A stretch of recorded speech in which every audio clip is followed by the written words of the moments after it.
Good afternoon, everyone. How are we all? Quick thing, few things to cover today. We had a press conference for the Tyson Fury Oleksandr Usyk undisputed fight. Usual affair as it is with Tyson Fury. Usual sort of outlandish claims, load of waffle being spoken. I think easily the happiest man in the room was big old John Fury, because he's finally got, although he's not, he's not exclusively training Tyson Fury, he now seems to have a prominent place in the camp. There's been lots of videos of him with Tyson on the pads and that sort of stuff. But Sugar Hill was there. But yeah, John Fury, he so desperately wants to be his son's head trainer, and it's never really going to happen, but he seems to have a prominent place in the camp now. So he's made up, and he's in the full Tyson Fury, team outfit. So he's made up about it. Usual gumph. Fury said one thing, couple of things. They still got about him being the lineal champion, which we all know that isn't true. That ended a long time ago. So where the lineal champion claims come from, and why no one ever digs this out at a conference and pulls them up on that claim. There was also, Tyson Fury said a couple of outrageous things. One of them was that he's fought non-punchers and been on the floor against non-punchers, yet all the big punches he's faced have failed to put him down, which again, pretty wild claim, considering he was on the floor, 2 or 3 times over those wilder fights. So he certainly didn't fail to put him down. And Ngannou had him on the floor. He's claimed to be one of the biggest punchers in combat sports, and he had him down. So that was another daft claim, wasn't it? Not a great deal to say, really. You had the whole sort of... Dev Sani come out with one, I think it was. Dev Sani said, everyone's picking Tyson to win.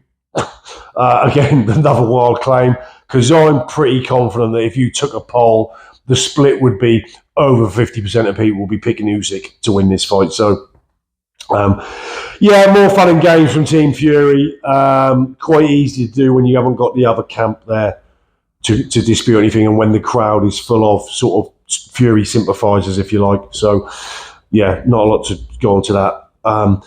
There was, I watched an interview with Duke McKenzie on TalkSport, I think it was, and they were talking about the Fabio Wardley-Fraser Clark fight. And they sort of asked him his view.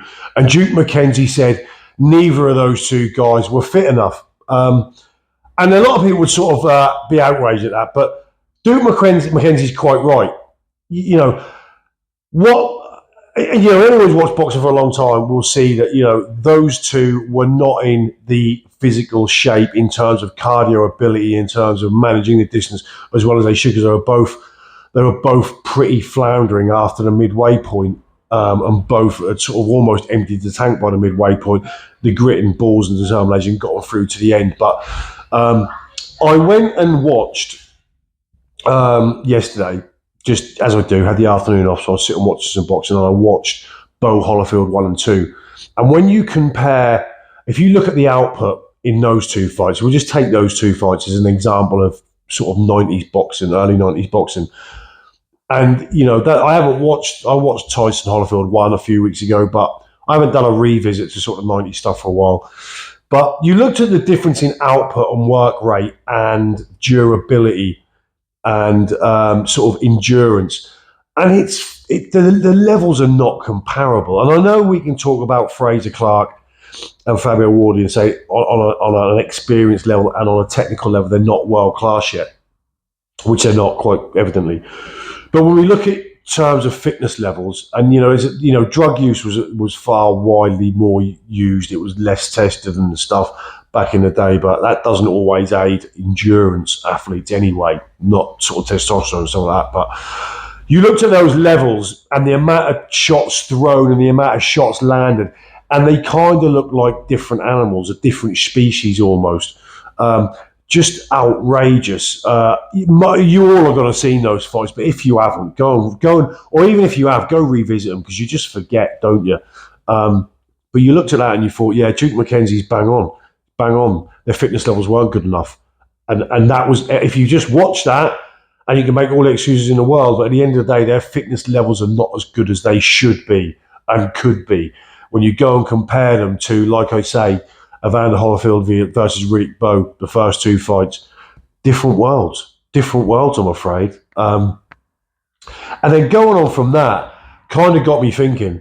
If you look at Evander Holyfield and Oleksandr Usyk, the careers kind of mirror each other to a degree. Both came up a weight or two weights, and went up to be. Holyfield kind of gets overlooked, I think, because of the era he was in and because of at the point he lost to Lennox Lewis, controversial draw in the first one, lost on unanimous points decision, I think, in the second one. Holyfield was way on the slide, but he was way past his best. Lewis was probably past his best also to a degree, but from a technical point of view, he's probably at his peak. Some would argue.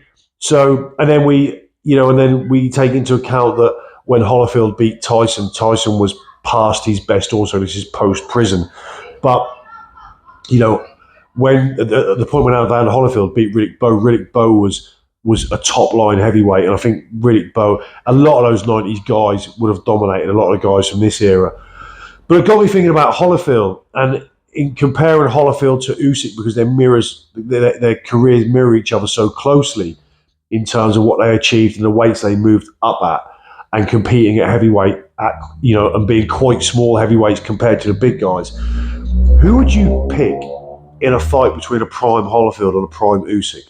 When we talk about Usyk and his movement, and he's very up on his toes, he prevents different looks a lot of time. Holyfield, you forget how earlier on in Holyfield's heavyweight career and when he was cruiserweight, heavyweight, he was very up on his toes and presented a lot of different angles and looks as well. It's a good comparison between those two because their careers mirror each other so much. But it's also a good comparison of a '90s heavyweight, a top '90s heavyweight. And I think Holyfield's an all-timer for me. Holyfield on his day gives anyone a fight. Proved it, didn't he? Anyone in history, I believe. But who would you pick with a prime Holyfield and a prime Usyk? It's a really interesting one because I think Holyfield is kind of technically underrated. As a combination puncher, he was amazing. His fitness was amazing. His output was amazing. And he was still a good puncher at heavyweight. So a far bigger puncher at heavyweight than Usyk. And I don't know. As good as Usyk is a generational talent in today's generation, and as successful as he's been at heavyweight, I'd have to, refreshing myself on Holyfield, like a prime Holyfield, I'd pick Holyfield. I'd pick Holyfield over Usyk. I really would. That's just me. Probably a lot of you are going to disagree. Don't care. I just think the pressure that Holyfield applied and his fitness levels, because a lot of Usyk's, one of his main attributes and where he wins a lot of his fights because of his output and his fitness levels. And I think Holyfield's were better, if I'm honest. I honestly do. And that's not to say Usyk his levels aren't great. They are. But just seeing on them, I was trying to picture Usyk in the ring against that Holyfield, and I just think Holyfield is too seizing, too pressurising, too strong, too fit. His volume is too great, and his movement's also very good. Got an absolutely rock solid chin, and his powers of recovery are freakish. But that would be a great fight. If you could pick fantasy fights from history, prime Usyk versus prime Holyfield, to me is just way out there. I mean, what a fight! So that's leading us into the Tyson Fury Oleksandr Usyk fight. I kind of, the more I think about this, and I'm going to do an in-depth breakdown of this at the time, this gets more and more interesting the more I look at it. But when we look at the era of '90s heavyweights and the era of heavyweights today, I know we've made massive advancements in the way of training, the science of training, the diet behind, the science behind diets and dietitians and sports dietitians, and like I say, the scientific improvements in training. But are they physically better for it now? I mean, go back to things like Ali Frazier and stuff like that. Those fights don't happen anymore. Yes, I know referees. I mean, there was charges in Bo Holyfield fights where they would have been allowed to continue today. They'd have been stopped, and possibly rightly so from a health point of view of the fighters. But do we believe that the cream of the '90s era would beat the cream of today's era? As much as I'm a huge fan of Andy Joshua. And I still think Tyson Fury is a tremendous fighter. Don't get me wrong. I don't like Fury the man, and I think his career's inflated by the wins and by the people who he's fought. I don't think his resume is as good as a lot of people base Fury's position in the pantheon on it. He's undeserving for me for his back catalogue, but I still think Fury's a tremendous fighter. Don't get me wrong.